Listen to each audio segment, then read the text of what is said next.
રાજકોટના ધોરાજી ઉપલેટા સહિતના પંથકમાં સતત ભૂકંપના આંચકાઓએ લોકોની ઊંઘ હરામ કરી દીધી છે। ગઈકાલે રાત્રે અને વહેલી સવારે ભૂકંપના અનેક આંચકા અનુભવાતા સમગ્ર પંથકમાં ગભરાટ ફેલાયો છે।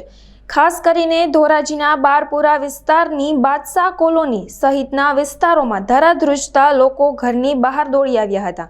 ભૂકંપના સતત આંચકાના પગલે ધોરાજી નગરપાલિકાની ટીમે તાત્કાલિક અસરગ્રસ્ત વિસ્તારોની મુલાકાત લીધી હતી। તંત્ર દ્વારા નાગરિકોને સાવચેત રહેવા અને સલામત સ્થળે ખસી જવા સૂચના આપવામાં આવી છે। મારું નામ ખુશ્બુ છે।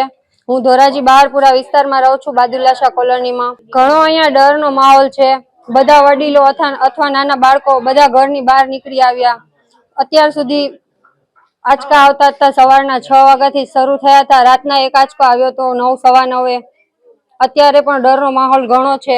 અમે બધા અહીંયા બહાર નીકળી જાય છીએ, બધા બહુ ડરે છે। એના માટે અમને ટીમ અત્યારે અલર્ટ કરવા આવી છે।